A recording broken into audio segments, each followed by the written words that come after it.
Have you ever wondered what truly happens when someone enters their later years and begins living alone? It's a quiet question that hides behind closed doors and unanswered calls. Maybe it's your reality, or the future knocking gently at the edges of your thoughts. Not because you're frail, not because you're lonely, but because you're aware that time brings change, and wisdom asks us to prepare, not fear.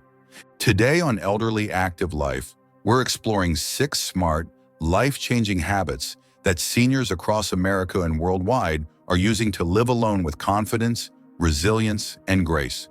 So if you're in your 60s, 70s, 80s, or love someone who is, this is for you. We post calming, empowering content every single day. So go ahead, tap like now, and let's build a safer, more peaceful tomorrow together. Now that we've set the stage, let's dive into the 6 powerful habits that make living alone easier, safer, and more fulfilling. Plus the one surprising habit that might just change everything. Habit number 1, the quiet lifeline, your daily safety signal. It only takes 30 seconds a day to build a net that could save your life. Meet James, 79, a retired firefighter in Pennsylvania. He lives alone now, but he's built a simple system that gives him peace and gives his family confidence. Every morning by 8:30, he opens the front curtains. If they stay closed past 9 o'clock, his neighbor Rosa texts him. If there's no reply, she knocks. That's it. No surveillance, no intrusion, just a rhythm of presence. Some seniors use a daily message app. Others schedule a good morning call. There are even free services that trigger alerts if you don't check in. It's not about being watched. It's about knowing that someone will notice when you're not okay. Ask yourself, who would notice if you didn't wake up tomorrow? That's who you set this up with. If you don't have a check-in system yet, pause this video and text someone you trust. Even one message could be the start of something life-saving. Habit number 2, designing for dignity, how to fall-proof your life. You don't need to be weak to fall. You just need one bad step on the wrong rug. That's what happened to Marlene, a 74-year-old baker from Ohio. Her balance was fine, but her bathroom floor was slick and the rug didn't have grip. One fall, 4 months in recovery, no more baking. Fall prevention isn't about grab bars alone. It's about rethinking your space like your future depends on it, because it does. Walk around your home as if you're guiding a guest with bad knees. Where would they struggle? Start here. Remove loose rugs and tape down cords. Adjust lighting so you never walk into a dark space. Swap out low chairs or high beds for supportive, easy entry ones. Wear grip-soled shoes indoors, not socks. And the bathroom? Make it a sanctuary, not a hazard. Non-slip mats, a bench, a bar you can trust with your weight. Fall-proofing is a gift you give to your future self.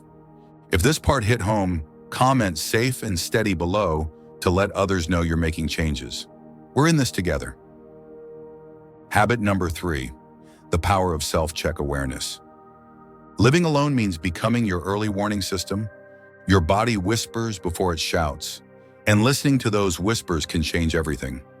Take Franklin, 83, from Nebraska. A crossword lover, he noticed he was missing simple clues, not once but consistently.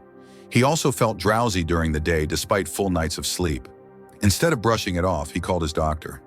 Turns out he was having mini strokes. Catching them early gave him years of clear-minded living. Build your awareness routine. Every Sunday, ask yourself, how was my sleep in this week? Did I eat regularly? Have I felt different in my balance or energy? Have I been unusually emotional or withdrawn? Even better, write it down. Track small changes. Patterns emerge, and they tell stories. This is how strong people stay strong, by checking in before things go wrong. Habit number 4, home layout that loves you back.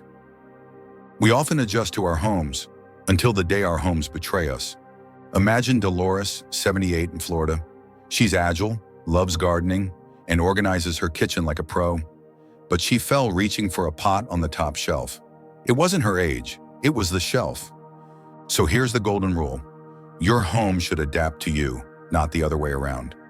Do this walkthrough. Are your most used items, dishes, meds, clothes between shoulder and hip level? Is your hallway clear enough to walk even in low light? Do you have a phone or emergency button reachable in every room? Install motion sensor lights. Ditch heavy pans. Get easy open jars and soft close drawers. This isn't giving in. It's setting yourself up to thrive. And yes, bathroom safety matters again here. Most falls happen there for a reason. Habit number 5. Emotional anchors, the invisible lifelines. You don't need to be surrounded by people. You just need to feel connected. Bernice, 81, used to volunteer at her local shelter before arthritis slowed her down. She started teaching reading online to young kids instead, and says it gave her a new morning to wake up for.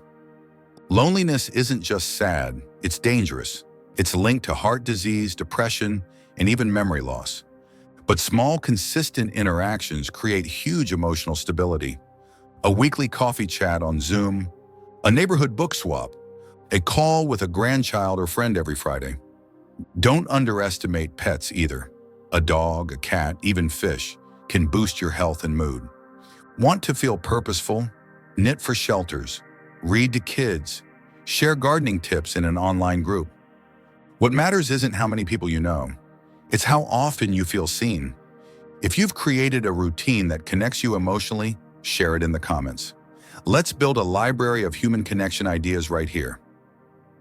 Habit number 6, calm confidence through emergency planning. What if the power goes out tonight? What if you slip and can't reach the phone? The answer isn't panic, it's preparation. Luther, 80, from Arizona, keeps an emergency binder on his fridge. Medical info, meds, allergies, key contacts. It's the first thing EMTs check. He also has a flashlight beside the bed, an emergency call pendant, a week's supply of food and water, a trusted neighbor with a spare key. These aren't extreme measures. They're smart layers of safety. Modern alert devices can detect falls automatically. Some work with smartwatches. They're not bulky or embarrassing anymore. They're smart tech for smart aging. Ask yourself, could I get help within 15 minutes if something went wrong right now? Who would I call first? Is that number saved, printed, and nearby? Building a crisis plan gives you peace every day, not just on the bad ones. Bonus insight, the habit that goes beyond safety. The first 6 habits help you live well alone, but there's one more that helps you feel deeply fulfilled while doing it. It's not about fall-proofing, phone trees, or checklists. It's about something quieter, something that echoes beyond your home and into the hearts of those you love. It's about legacy and the powerful stories only you can tell. Habit number 7, legacy and storytelling. Turning life into a lighthouse. Living alone doesn't mean your story ends. It means you have the full space to reflect, document, and share it. Eloise, 85, from Oregon, started writing letters to her grandchildren. Not emails, real letters. At first it was just birthdays. Then it became stories. Her first job, the scent of her mother's kitchen, how she met their grandfather. She writes a new one every Sunday. I thought I was giving them something, she says, but it gave something to me too. It reminded me of who I've been. Legacy isn't only about estates or formal memoirs. It's about passing down laughter, lessons, and love. Here are a few ways you can start. Write down stories from your childhood or adulthood. Start small, just 1 page at a time. Use a free voice recording app to tell stories out loud. Send them to family or keep them for yourself. Organize old photos and jot captions. A name, a date, a memory. That's how history survives. Make legacy boxes, a few items, handwritten notes, and small keepsakes that carry meaning. These small acts of sharing build bridges across time. They make you feel part of something bigger, because you are. They help loved ones know who you are, not just who you were. You're not just living alone. You're living a life worth remembering and worth sharing. If you've shared even one story or plan to start, comment "Legacy in Motion" below. Your voice matters, and it might be the spark someone else needs to begin. Final thoughts. Independent, not invisible. So what happens when someone grows older and begins living alone? The truth? That chapter can be powerful, peaceful, even joyful when we build it with intention. You don't need dozens of people checking in on you. You need a safety rhythm, a fall-safe space, a strong connection to your health, a home that supports you, a life that still feels needed, a plan for when the unexpected shows up. You've lived through decades of storms. The strength you've built is still yours. Use it now to design a life where independence doesn't mean isolation and solitude doesn't mean silence. If this video helped you feel even 1% more prepared, give it a like, share it with a friend, and subscribe to Elderly Active Life. We post calming, empowering content every single day, and your support helps us reach more people just like you. You deserve dignity, you deserve peace, and you deserve to live this chapter your way.